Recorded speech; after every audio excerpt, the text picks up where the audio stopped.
Ora, todos sabemos que é obrigatório estarmos sempre atentos ao nosso corpo. Às vezes, pequenas alterações, aparentemente inofensivas, podem revelar-se graves, pelo que não devemos descurá-las e ignorá-las. Hoje os nossos doutores não faltaram à chamada, como habitualmente, estão prontos para lhe falar sobre o que não deve ignorar. Esteja atento porque o seu corpo avisa.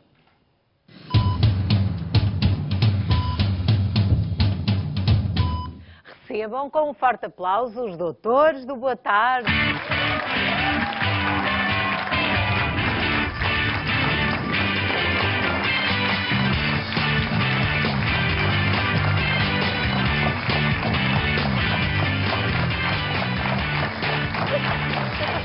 Olá a todos, muito bem-vindos. Ora, já viram que hoje o nosso painel de especialistas é composto pela médica dermatologista Alexandra Osório.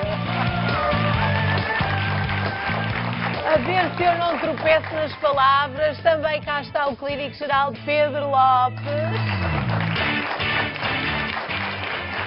E o médico pediatra Sérgio Pinto.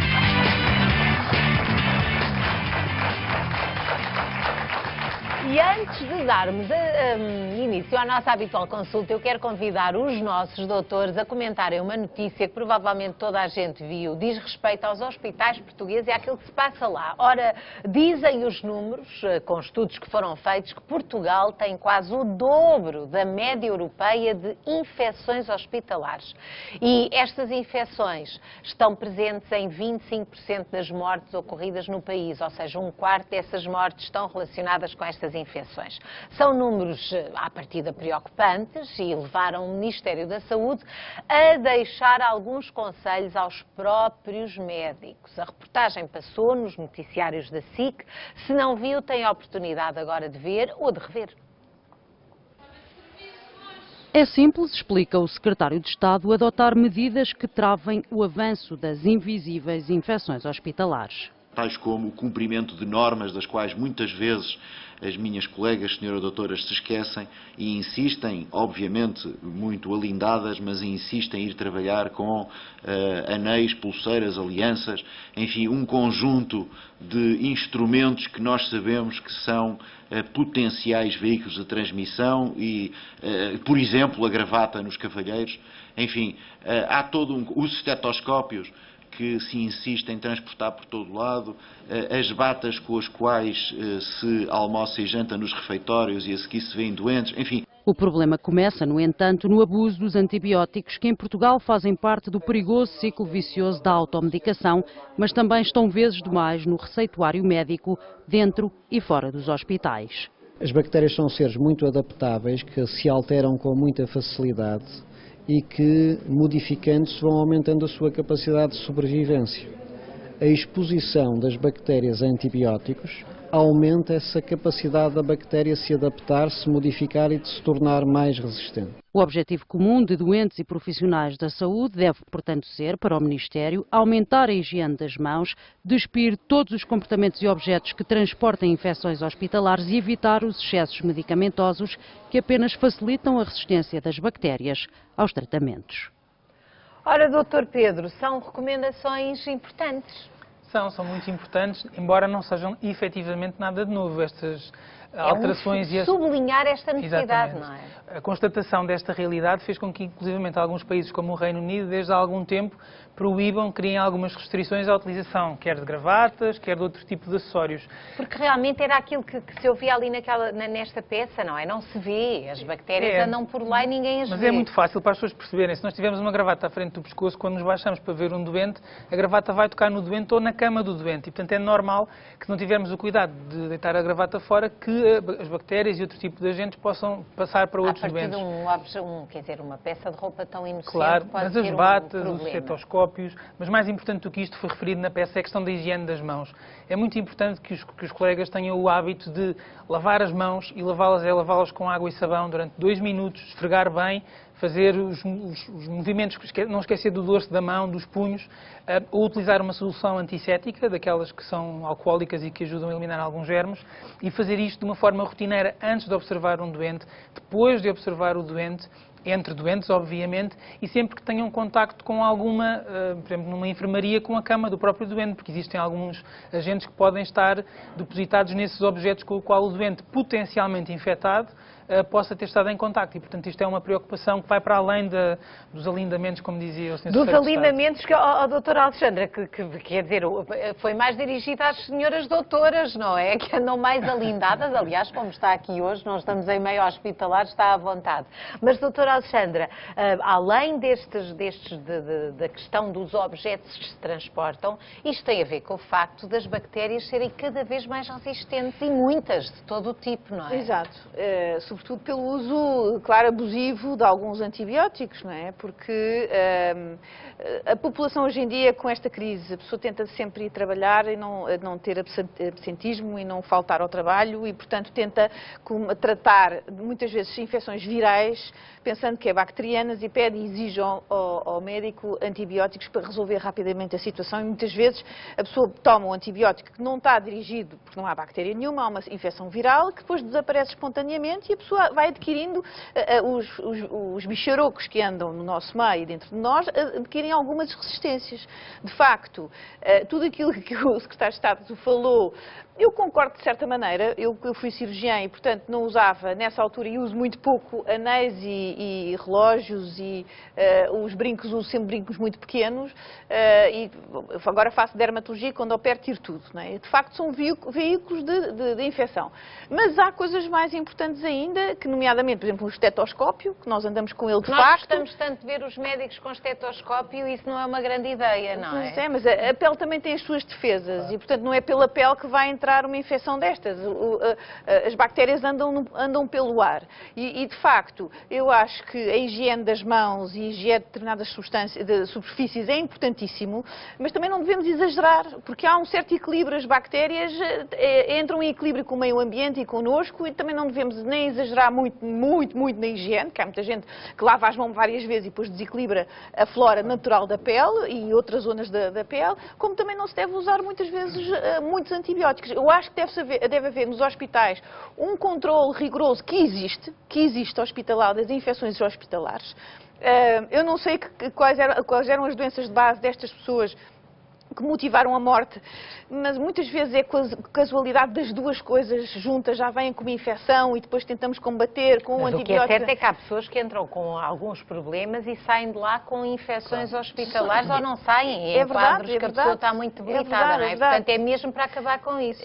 Sim, mas estas medidas todas já se fazem há bastante tempo, mas não é pelo uso dos anéis e da gravata e não sei o que vai aumentar mais, é por aí que vamos combater estas infecções hospitalares. É, de facto, na restrição dos antibióticos, é as pessoas perceberem que nós temos um sistema imunitário que nos permite defender, e temos que esperar mais ou menos 3 dias, que é aquilo que nós andámos aqui a ensinar estes últimos meses, baixar a febre, aguentar, etc., para o corpo reagir.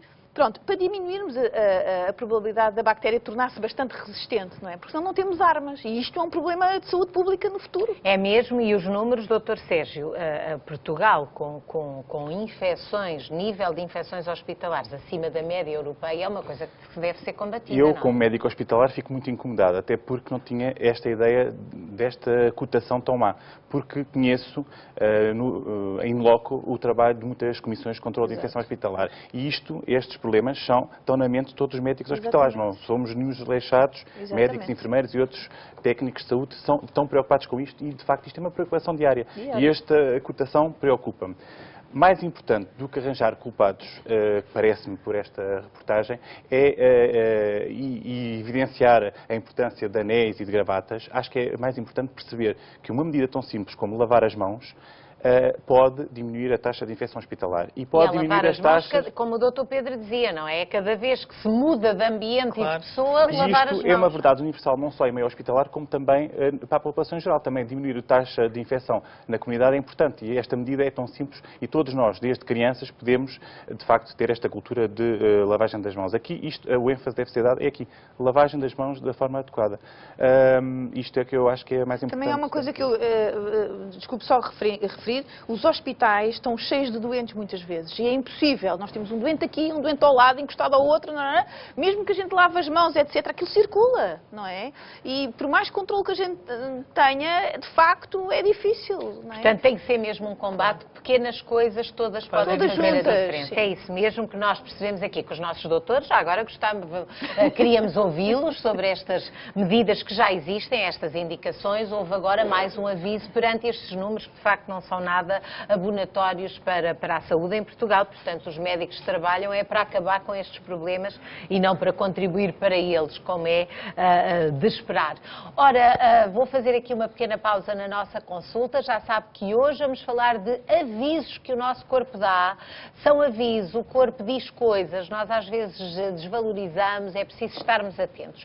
Portanto, antes de prosseguirmos a nossa consulta, quero informar os nossos espectadores que estão a chegar agora até junto de nós, que no final pode habilitar só o cartão de sonho e no final pode ser a pessoa que é selecionada e ganhe tudo o que há para ganhar hoje, porque o nosso prémio divide-se em dois, temos 1000 euros de prémio garantido e temos então um jackpot que pode ser entregue a quem acertar no código do cartão, nos 4 algarismos do código. O valor que está no jackpot é de 20.500 euros. Tome nota, porque não é todos os dias que temos um jackpot com este valor. Se hoje entregarmos tudo isto, vai haver alguém muito feliz com 21.500 euros. Quem sabe hoje não é a sua vez de o receber. Muito boa sorte e se marcar, não largue o telefone.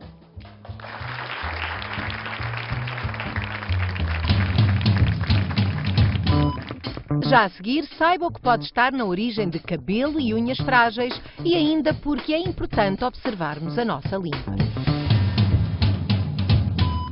Vamos lá então ouvir os doutores sobre os avisos que o corpo dá e que por vezes ignoramos, pensando que não é nada importante. Vamos começar pela nossa médica dermatologista. Cabelos e unhas frágeis. Ninguém gosta de ter. Sobretudo as mulheres que gostam de manter sempre um belo penteado e as unhas impecáveis. Porém, alterações no cabelo e nas unhas podem ser um aviso de que algo não está bem. É assim, doutora Alexandre? É verdade.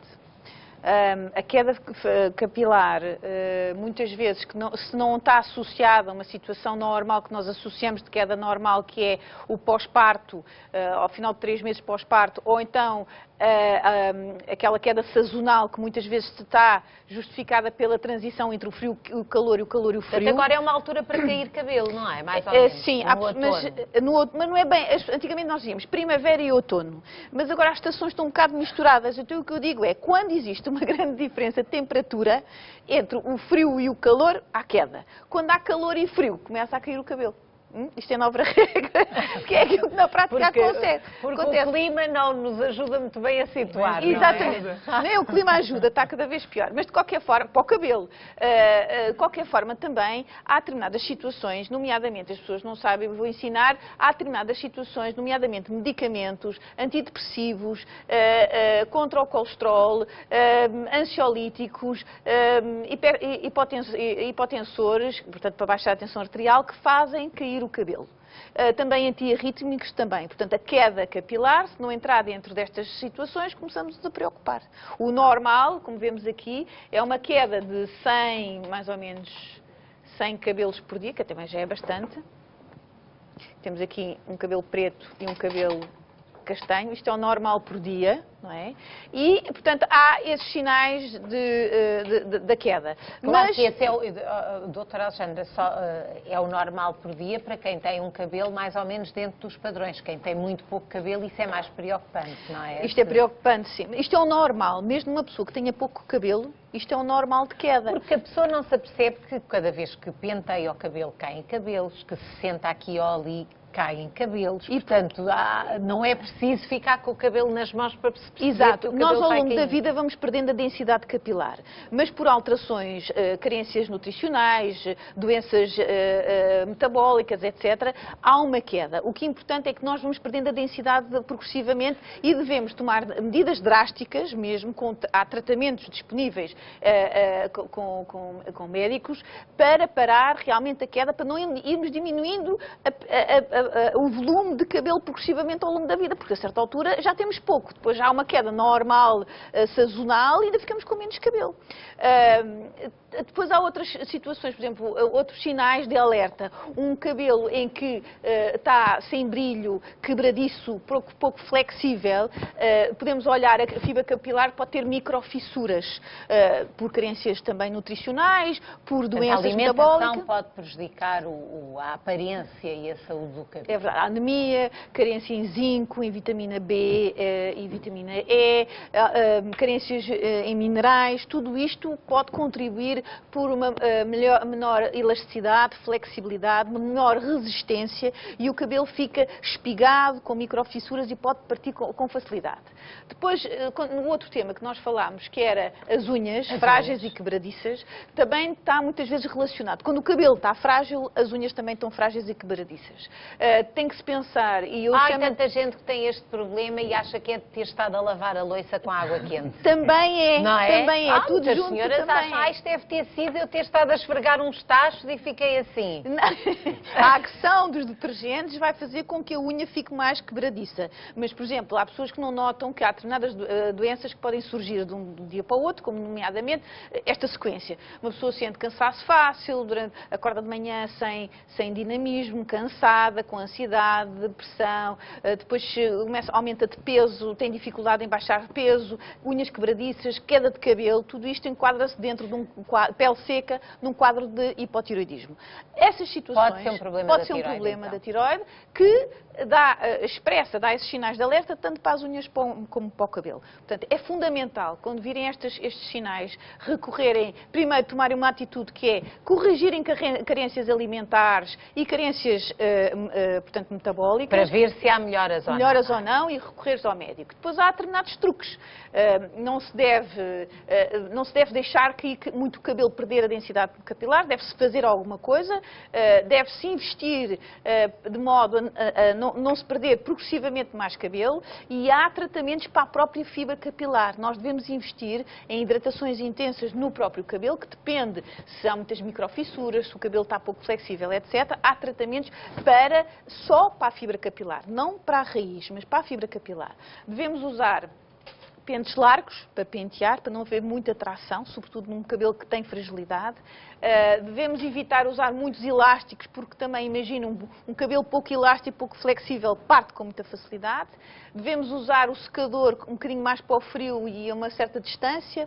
Portanto, não se deve tratar um cabelo que já é frágil de qualquer maneira. Não, tem que e ter não se deve abusar com os tratamentos de styling, de pinturas, etc. Portanto, a doutora Alexandra sabe do que fala, porque é uma das suas especialidades, Gosto é tratar de cabelos. Eu sei que tem que adora perceber como é que pode melhorar realmente, ajudar, tanto em homens como em mulheres. Ora,